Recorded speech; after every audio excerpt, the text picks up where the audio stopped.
Ime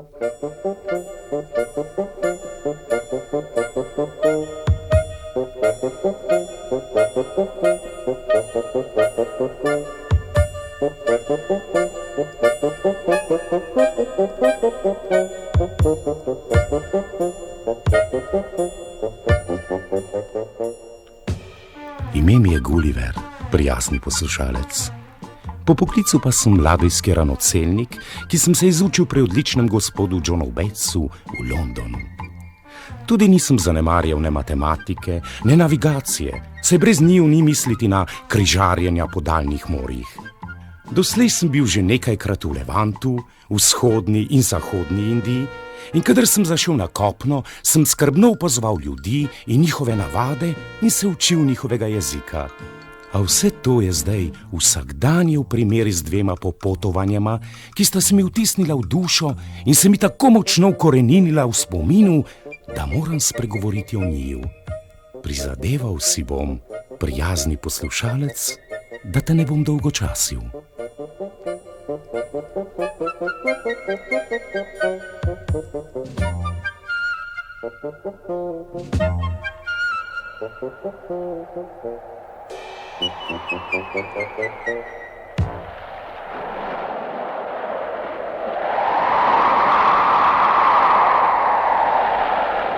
Antilopa, 5. novembra 1699. Včeraj je bilo natanko 5 mesecev, odkar smo odpluli iz Bristola. Silovit vihar nas je prignal severozahodno od Van Diemove zemlje in najstarejši mornarji zatrjujejo, da še nikoli niso pluli tod.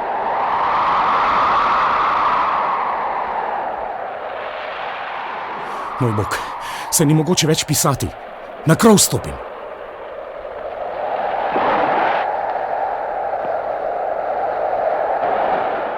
Krmar!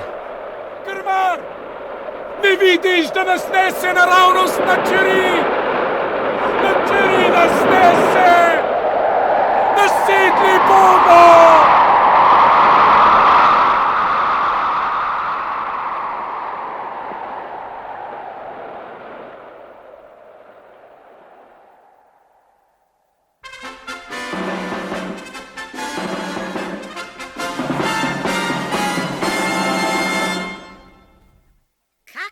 Naglica vas je prignala, minister Reldresel, da ne morete počakati z novicami do seje dvornega sveta.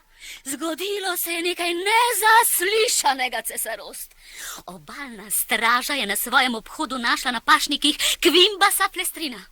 Kvimbasa Flestrina? Moža Goro. Moža Goro. Velikansko bitje dolgo za 12 liliputancev. Je mrtvo. Ne, le omamljeno in pogreznjeno v globok spanec. Kaj naj storimo z njim, cesarost? Najprej ga je treba privezati k tlom, preden se zbudi. Nihče ne more predvideti, kaj bi takšen velikan lahko storil. Izstrelite van nekaj puščic z mamilom, da boste varneje delali. Potrebovali boste najmanj 2000 ljudi. Za vsak primer še 1000 lokostrelcev z zastrupljenimi puščicami. Če bi se bitje zbudilo in postalo nasilno. A če se izkaže, da je miroljubno? Ga pošteno nahranite in napojite. In kaj potlej, cesarost? Dragi glavni dvorni tajnik za zaupne zadeve, izberite 500 najboljših inženirjev in tesarjev in napravijo naj vozilo, s katerim boste moža Goro pripeljali v prestolnico.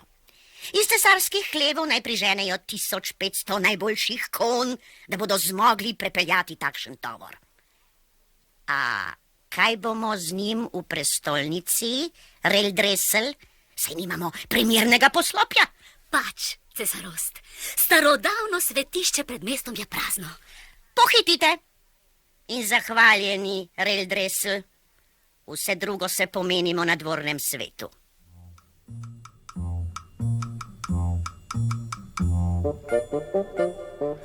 Začel sem se prebujati iz svinčenega dremeža. Zadnje, česar se še spominjam, je bil rešilni čoln, v katerem sem bil skupaj z 12 tovariši in ki ga je prekucnil velikanski val. Zdaj pa sem ležal na trdnih tleh in vse povsod mi je nekaj ščegetalo. Odprl sem oči, pa se mi je še zmeraj zdelo, da sanjam. Po meni so se sprehajali majceni, približno 5 palcev veliki človečki z lokom in sulico v rokah in me radovedno gledovali.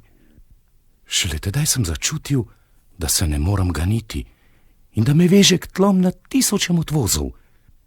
Hotel sem zavpiti, a se mi je približal po obleki sodeč visok dvorni uradnik, mi nekaj pripovedoval v neznanem jeziku in mi kazal listino s komaj opaznim vladarjevim pečatom.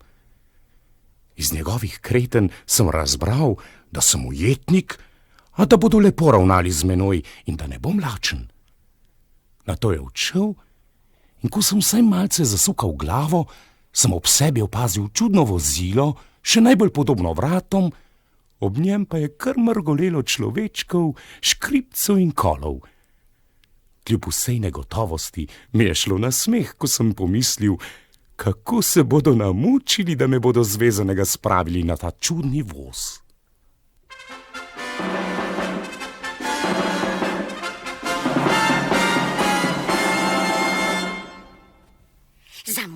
Zamujate, glavni dvorni tajnik za zaupne zadeve. Obžalujem, cesarost, jezdil sem, da sem malo ne uničil konja. Mož Gora bo jutri opoldne v prestolnici. Kaj pa naj storimo z možem Goro, ko bo v prestolnici? Kaj neki? Najboljši kovači ga bodo priklenili k svetišču. Sami ste rekli, da bi z enim samim korakom lahko poteptal celo vrsto ljudi. Strinjam se z vami, vrhovni admiral, vendar mora biti veriga tako dolga, da bo tujec lahko vstal in se sprehodil nekaj korakov naokoli. Toliko gostoljubni že moramo biti. Nevšečnosti bodo tudi zaradi nereda. Oddaleč in blizu bodo drli ljudi v mesto, da bi videli to čudo. Tega ne moremo preprečiti.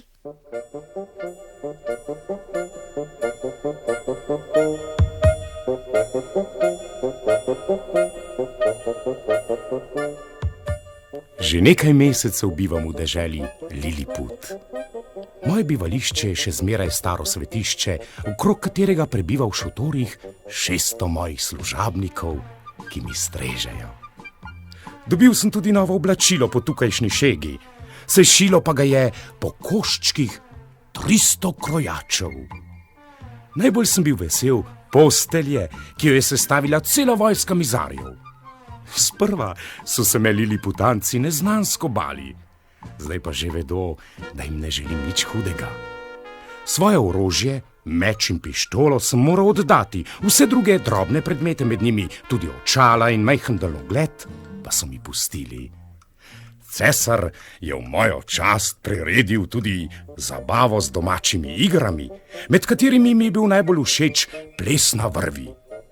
V njem nastopajo le tisti, ki so kandidati za visoke službe na dvoru, čeprav niso zmeraj plemenitega rodu. Pa tudi ministri in drugi veljaki morajo vedno znova dokazovati, da še niso izgubili svoje spretnosti. Najdlje skoči finančni minister Flimnep, takoj za njim pa glavni dvorni tajnik za zaupne zadeve Relt Resl. Zgodi pa se, da marsikdo plača svojo nespretnost tudi z glavo.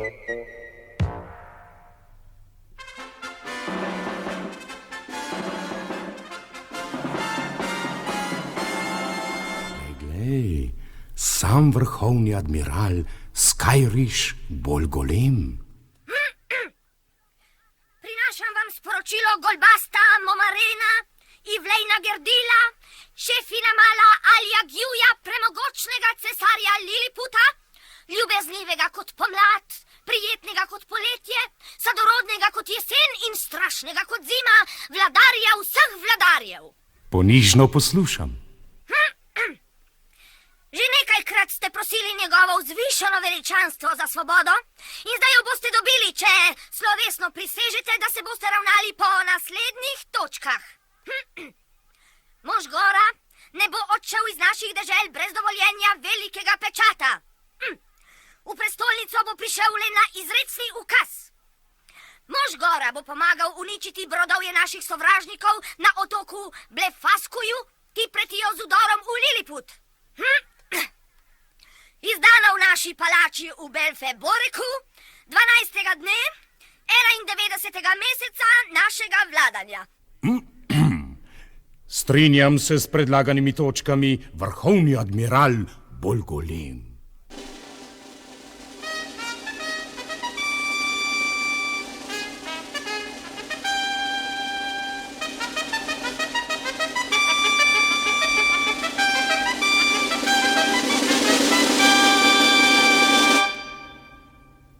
Napočil je vaš trenutek, Kvimbus Flestrin. Prisego morate izreči v liliputanščini, zato ponavljajte za menoj.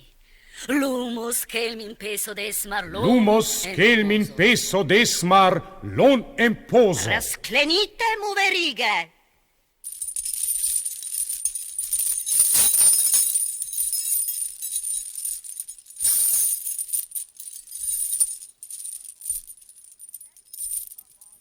Zdaj ste svobodni, Kvimbus Flestrin. Imate še kakšno željo, mož gora? Rad bi videl prestolnico Mildendo, vaše veličanstvo. Pridite čez 3 dni, da bodo sli obvestili ljudstvo. Zahvaljeni veličanstvo.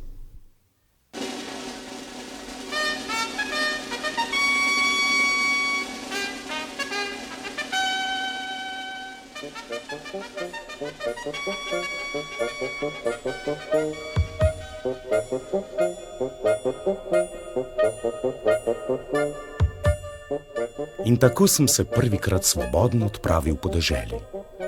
Stopil sem čez obzidje prestolnice, visoko 2,5 čevlja in široko 11 palcev. Ulice so bile prazne, vse je bilo ukazano, naj prebivalci ostanejo doma, in nisem videl okna, s katerega me ne bi radovedno opazovalo vsaj nekaj parov oči.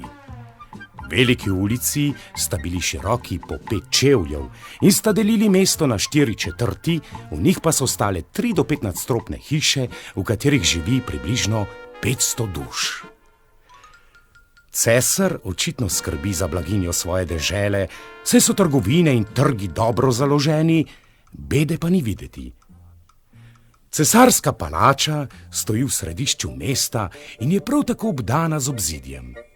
Ko sem stopil čezen v notranji dvor, legel na tla in pritisnil obraz k oknom srednjega nadstropja, sem zagledal najlepše sobane, kar si jih je mogoče misliti. Pri enem izmed oken je stala cesarica in mi dovolila, da sem ji spoštljivo poljubil roko. Glej no glej, glavni dvorni tajnik zaupnih zadev in popolnoma brez spremstva. Prihajam po zaupni poti. Upam, da nam boste lahko pomagali. Storil bom, kar bo v mojih močeh.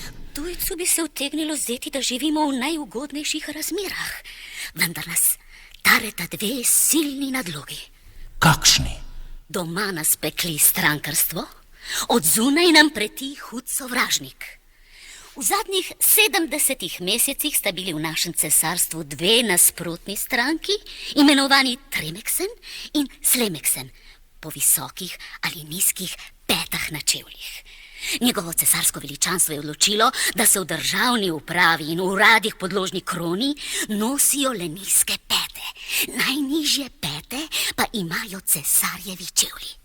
Kaj pa prestolonaslednik? Zdi se mi, da ima eno peto višje od druge. Ne motite se.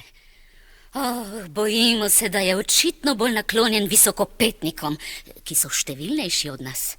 In zakaj vam preti napad z Blefaskuja? Zaradi jajc. Modrijani pravijo, da smo v Liliputu že od nekdaj razbijali jajca na debelejšem koncu. Ko pa se je ded sedanjega cesarja pri tem urezal v prst, je njegov oče z ukazom zapovedal, da je treba razbijati jajca na ožjem koncu. Ljudstvo je bilo strašno užaljeno. Razplamtelo se je 6 uporov. Begunci pa so se zatekali v drugo cesarstvo vesoljstva, Blefasku. Vojna je trajala 26 mesecev. No, in zdaj nam spet grozi. Njegovo veličanstvo se močno zanaša na vaš pogum in pomoč. Povejte mu, da se tujcu ne spodobi, da bi se vmešaval v strankarske zadeve.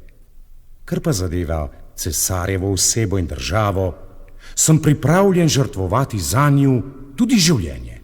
Zahvaljeni v imenu njegovega veličanstva, mož Gora.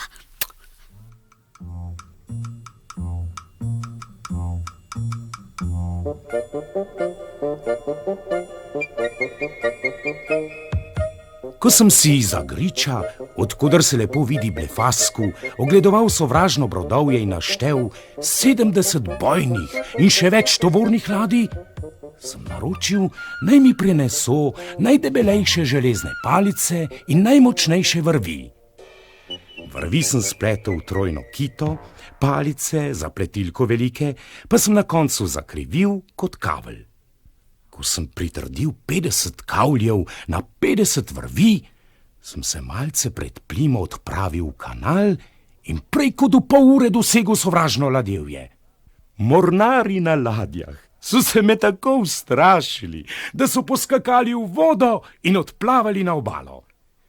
Medtem, ko sem zasadil 50 kavljev v 50 ladijskih kljunov, so me z obale divje obstreljevali s puščicami in če bi si ne bil nadel svojih naočnikov, bi bil oslepel. Srečno sem zgrabil vseh 50 vrvic in odvlekel sovražnikove ladje v liliputsko pristanišče. Pričakali so me z velikanskim navdušenjem in častjo.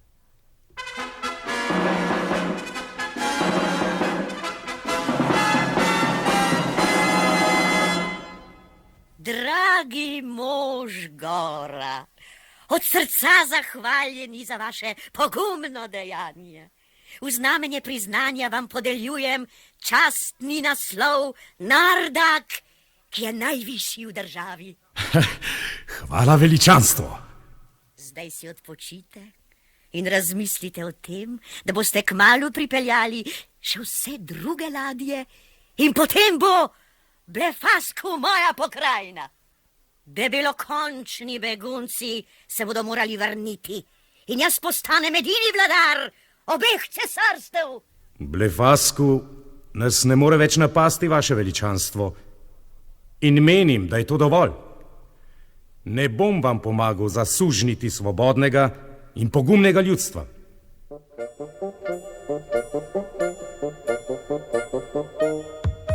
In tako sem se zameril cesarju, še posebno pa bolj golemu, ko so prišli Blefaskujci sklepat premirje in sem se nekajkrat zavzel zanje. Za nameček sem se zameril še cesarici. Neke noči je v cesarski palači zaradi malomarnosti neke dvorne dame izbruhnil požar. Gasiti iz veder velikih le za naprstnik je bilo jalovo početje in veličastno poslopje bi zgorelo do tal, ko ne bi bil odtočil nanj svoje vode in požar v 3 minutah pogasil. Cesarici ni bilo mar, da sem rešil palačo. Vihala je nos nad gnusnim dejanjem in mi prisegala maščevanje.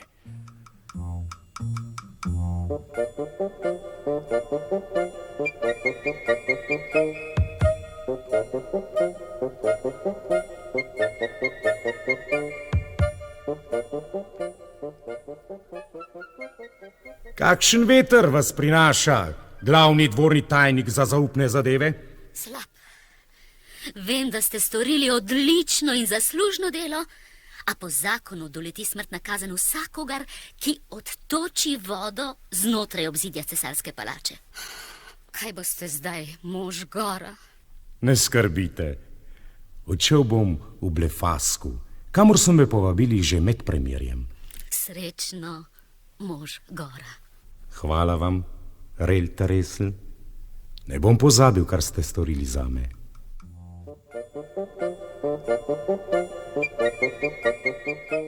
Rečeno, storjeno. V Blefaskuju so me lepo sprejeli. Vendar nisem dolgo užival cesarjevega gostoljubja. Lepega dne sem nedaleč od obale zagledal prevrnjen velik čoln. S pomočjo 300 mornarjev sem ga spravil na kopno in prosil za sprejem pri cesarju.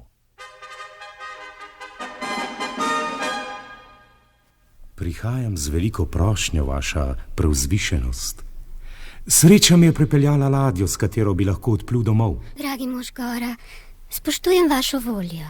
Če dobim potrebno opremo, bi lahko odplul že čez mesec dni. In tako ne bom več kamen spotike med obema cesarstvoma. Govorite, mož Gora, kaj potrebujete za pot? Moral bi posekati nekaj najvišjih dreves za jambor in vesla. Vaši rokodelci pa bi mi pomagali napraviti 2 jader. Z lojem 300 krav pa bi premazal čoln, da ne bi puščal. Izberite rokodelca in začnite z delom, mož Gora.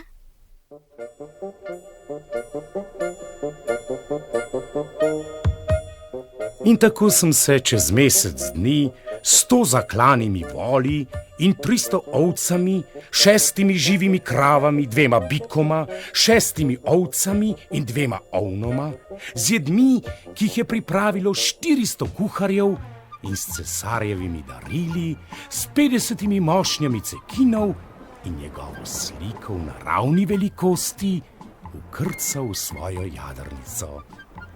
24. septembra 1701. sem razvil jadra in odplul proti Van Diemovi zemlji. Drugega dne proti večeru sem zagledal v daljavi jadrnico. Zastava, ki je vihrala na jamboru, in topovski strelj sta bila znamenje, da so me zagledali. Na krov me je sprejel kapitan John Biddle in je sprva mislil, da se mi blede, ko sem mu začel pripovedovati svoje dogodivščine. Šele drobcena živina ga je prepričala o moji resnicoljubnosti in v zahvalo sem mu na koncu potovanja podaril po eno brejo kravo in ovco. Sicer pa sem z razkazovanjem blefaskujske živine kar precej zaslužil in pomnožil svoje imetje. Doma sem ostal samo 2 meseca, nato pa me je spet prevzela nepremagljiva želja po tujih krajih.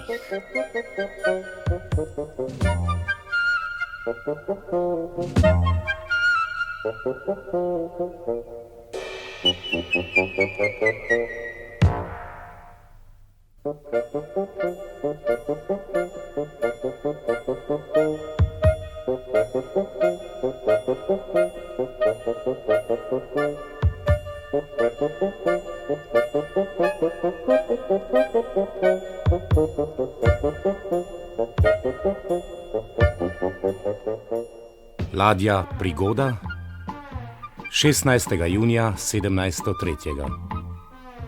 Čez 4 dni bo minilo že leto dni, odkar smo odpluli iz Anglije. Sreča, ki nas je spremljala na začetku, nas je zdaj zapustila. Pred nekaj dnevi nas je v čudnem in nevarno kipečem morju vihar odnesel za skoraj 500 milj proti vzhodu in nihče točno ne ve, kje smo. Morje se je umirilo in pred nami je plitev in pust zaliv. Hrane imamo dovolj, le vode nam zmanjkuje. Kapitan je sklenil, da pošlje na kopno čoln z 12 dobro oboroženih mož. Dovolil mi je, da grem z njimi.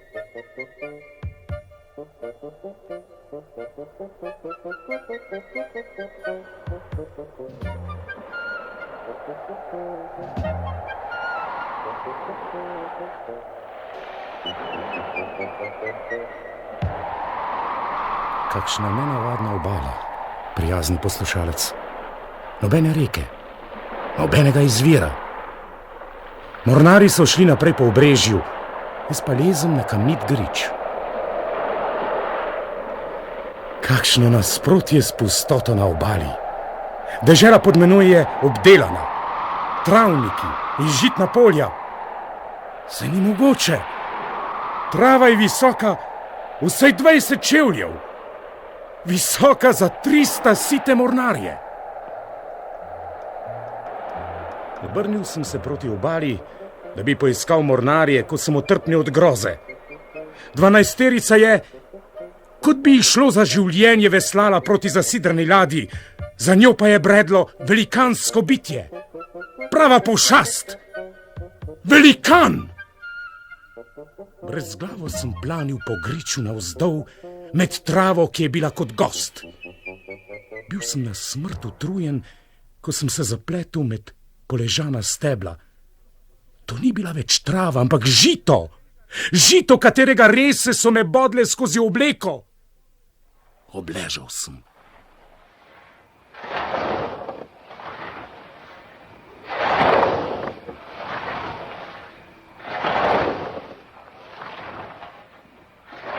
Moj bog, žamci, kako naj se jim ognem?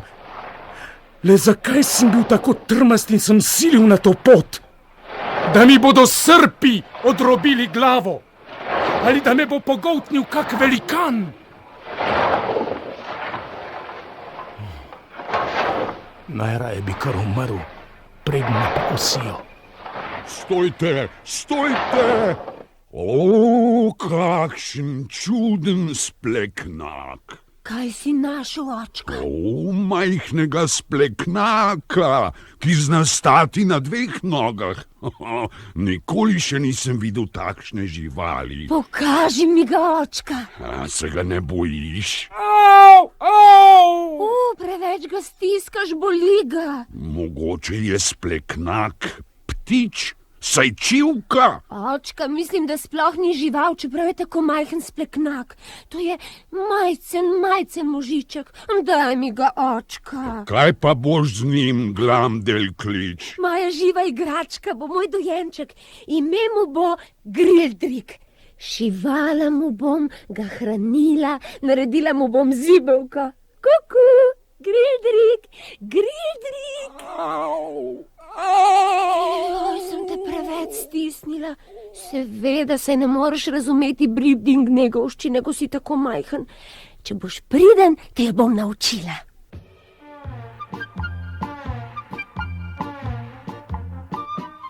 In tako sem postal ljubljenec kmetove hčerke, 9-letne Glamdelklič, kar pomeni mala pestunja. Bila je res majhna za njihove pojme. Le 40 čevljev je merila v višino. Vendar je bila za svoja leta zelo pametna in je lepo skrbela zame. Varovala me je pred hišno mačko, veliko za 3 vole in pred buldogom, ki bi se lahko kosal 4 našimi sloni. Vztrajno me je učila jezika, ki ga govorijo v Bribdingnegu, kakor se namreč imenuje kraljestvo velikanov.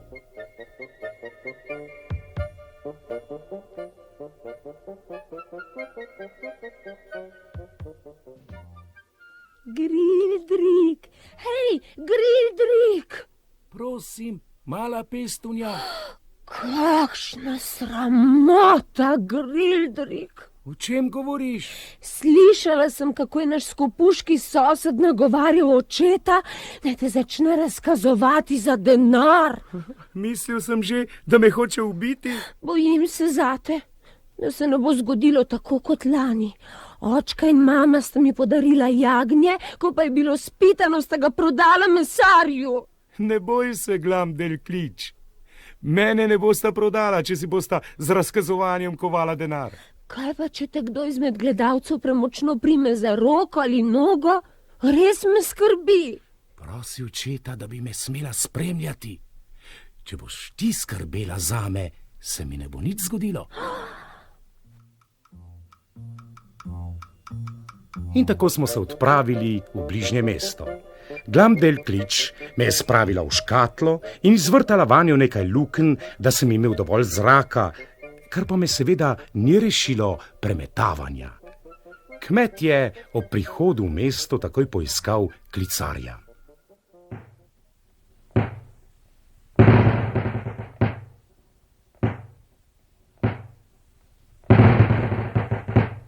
Vrli meščani! V krčmi pri Zelenem orlu lahko vidite čudno bitje, ki je manjše od 6 čevljev dolgega spleknaka in je povsem podobno človeku. Zna že nekaj besed v našem jeziku in nad 100 zabavnih drobnih umetnin. Ogleda si ga lahko le 30 ljudi hkrati. Pridite k Zelenemu orlu, ne bo vam žal. Posluh, prosim, vrli meščani, v krčmi. Tisti dan so me pokazali 12 skupinam, ki sem jih zabaval z vihtenjem meča, žlobodranjem v njihovem jeziku in še z marsičim, dokler nisem bil pošteno utrujen.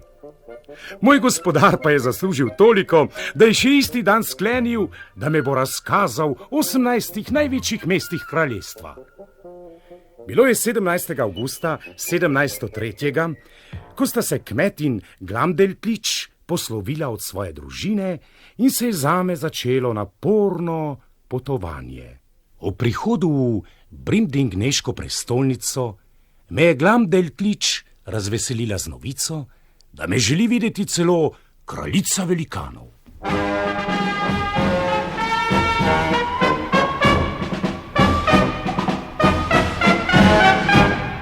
Zelo zanimivo, kar si mi povedal o svojih popotovanjih, mali spleknak. Grildrik, vaše visočanstvo. Zdaj, ko sem se prepričala o tvojem izbranem vedenju, razumu in lepoti, Grildrik, te sprašujem, če bi hotel živeti na dvoru.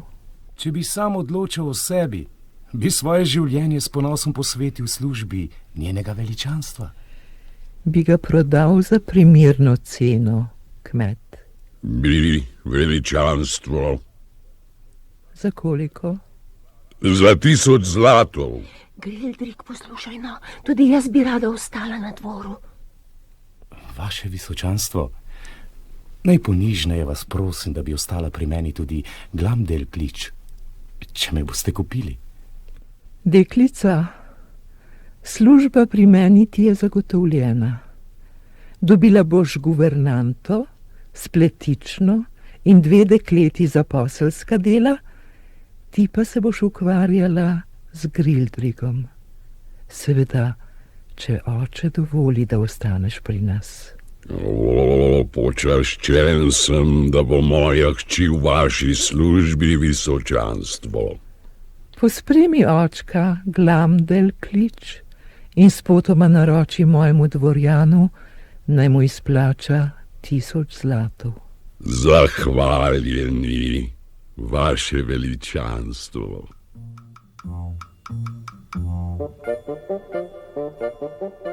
Kralj ni verjel, da sem živo bitje, ko me je ležečega na trebuhu zagledal sredi razprte kraljičine dlani.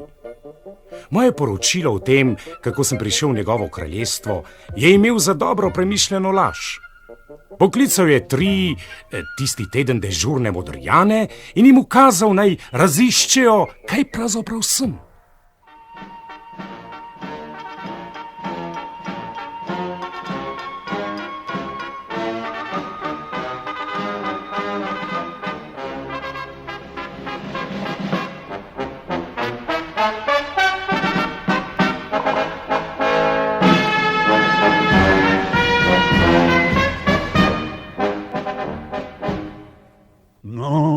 Moji veliki učenjaki, kakšne vrste bitje je spleknak, s katerim se tako rada zabava kraljica? Vaše visočanstvo, ta čudni spleknak ni mogel nastati po veljavnih naravnih zakonih.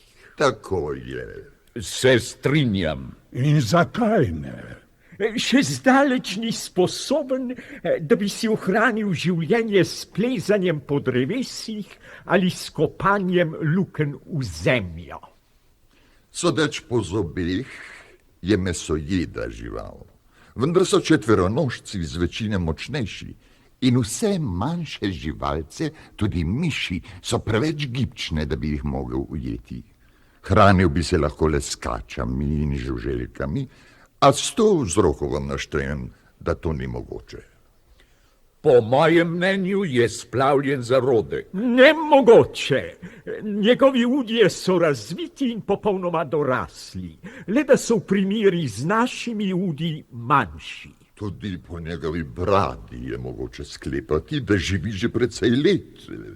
Saj sem skozi povečevalno steklo na njej dobro videl kocine. Vse to drži, učenjaki moji, vendar še zdaj ne vem, kdo in kaj je tale spleknak. Vaše visočanstvo, tam v žici je čudo narave. In tako sem čudo narave ostal na dvoru. Kraljica sploh ni hotela jesti, če moja mala mizica ni stala na njenem komolcu. Njena naklonjenost pa mi je nakopala sovraštvo dvornega norca, pritlikavca, 30 čevljev, ki bi me kmalu ubil, ko me je nekoč na mizi stlačil v prazno mozgovo kost, da sem komaj dihal in me je nato pihnil v smetano, da bi se zadušil, če me ne bi rešila Glamdelklič. Moja majhnost mi je povzročala namreč velike težave. Nekoč, toliko da me ni strupeno sluzjo obrizgala velikanska žaba, ko sem v veliko veselje dvornih dam veslal po lesenem čebru, one pa so mi s pahljačami delale veter. Drugič spet me je odnesla v grozo vseh navzočih velika opica in me pustila na slemenu v dvorne strehe. Ko me je rešil Glamdelklič in služabnik in me v žepu varno spravil z vrtoglavih višin, sem moral ležati kar 14 dni, tako podplut sem bil. Kralj je komaj čakal, da ozdravim, saj sem mu v dolgih pogovorih pripovedoval o Angliji in o tem, kako je tam.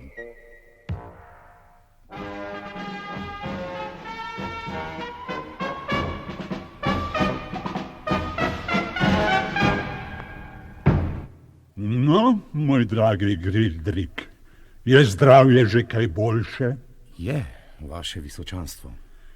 Kje sva že ostala zadnjič? Pri vojnih veščinah, visočanstvo. Se že spominjam. Omenjal si nekakšen prah, mar ne? Točno. Iznajdba je stara že veliko let. Če pravo množino tega lahko vnetljivega prahu nabijemo v votlo medeninasto ali železno cev in prah zažgemo, lahko požene železno ali svinčeno kroglo s takšno silo, da podre krogle cele vrste vojakov, potopi ladjo s 1000 možmi posadke in poruši še tako mogočno zidovje. In ti, Grildrik, poznaš sestavine tega prahu? Poznam, saj so poceni. In tudi to vem, kako jih je treba zmešati. V znamenje hvaležnosti za vse, kar ste storili zame, vam lahko zmešam ta prah, visočanstvo, če bi se vam kadarkoli uprlo kakšno mesto.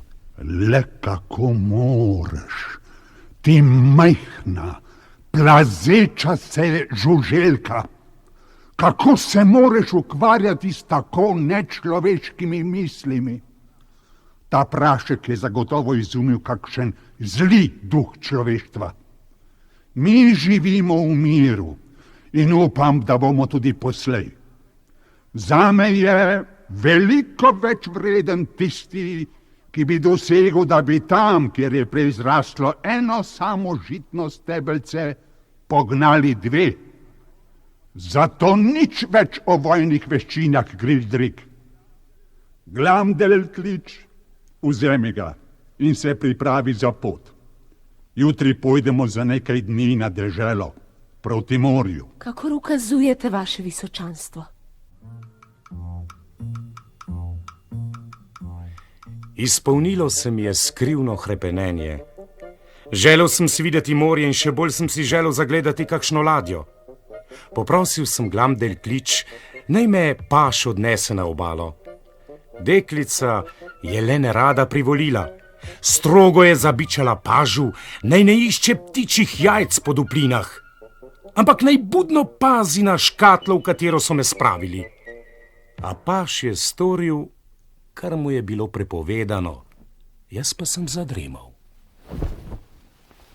V trenutku pa sem se prebudil in doumel, da visim v zraku in da me nosi v kljunu velikanska ptica. A moja groza je bila še hujša, ko sem nenadoma začel padati, bliskovito padati.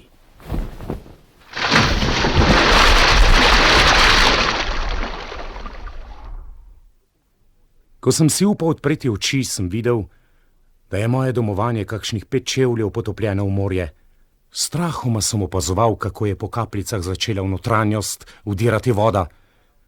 Vdal sem se v usodo, da bom utonil. Nenadoma pa je škatla zadela ob nekaj trdega. Če sem treščil ob skalo, je zares napočil moj zadnji trenutek, sem si rekel, in pomislil na ženo, otroka in prijatelje. Skozi vrhnji del oken sem videl, da se je škatla dvignila za kakšne 3 čevlje in kot odrešenje sem zaznal pravi človeški glas. Če kdo spodaj, naj se oglasi. V imenu vsega, kar vam je pri srcu, vas prosim, rešite me, rešite! Ubog Anglež sem, ki ga je usoda spravila v največjo nesrečo. Takoj bo prišel tesar in izrezal v pokrovu dovolj veliko luknjo, da vas bomo potegnili ven. Predolgo bi trajalo, utonil bom. Nekdo iz moštva naj vtakne prst v obroč in potegne škatlo iz morja. Kdorkoli že je, bojim se, da se mu je zmešalo. A nikar tako ne rjujte, saj vas slišimo.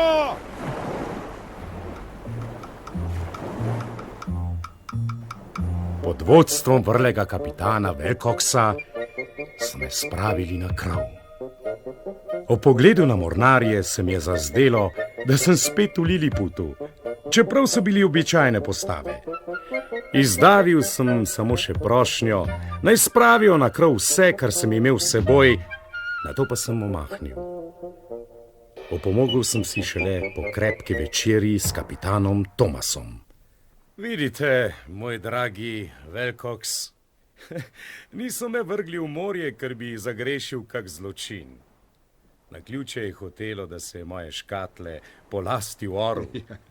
Ko ste začeli pripovedovati, sem bil prepričan, da niste pripravi, da fantazirate. A zdaj vam verjamem, čeprav se mi zdi vaše dogodivščine nadvse osupljive. V zahvalo za rešitev bi vam rad podaril skromno darilo. Lahko izbirate med vsem, kar mi je še ostalo. Glavnik, ki sem ga naredil iz kocin kraljeve brade, za hrbtišče pa uporabil odrezek njegovega nohta. Ali pa najmanjši kraljičin prstan, ki mi ga je nekoč prijazno nataknila okoli vratu kot ogrlico. No, ne bi vas rad za kaj prikrajšal. Dajte, izberite si kaj. Mogoče se vam zdi zanimivo tole kurje oko? O, moj bog, se je veliko kot kentsko jabolko. Ja, kaj pa tale zob? Izdrli so ga Glamdel kličinemu služabniku. Res je imeniten. Kar cel čevl je dolg in 4 palce ima v premeru. Če vam ugaja? Vzamem ga v spomin na svoje najbolj nenavadno doživetje. Hvala. In tako sem bil rešen. A pot domov je bila še dolga. Bil je 3. junij leta 1706, ko sem se spet izkrcal v Dansu. Sprva se nisem mogel navaditi na to, da so reči vsakdanje velike. Pomalem pa sem se privadil in začel sem delati zapiske o svojem drugem popotovanju. Danes si vse, kar sem zapisal, izvedel tudi ti, prijazni poslušalec.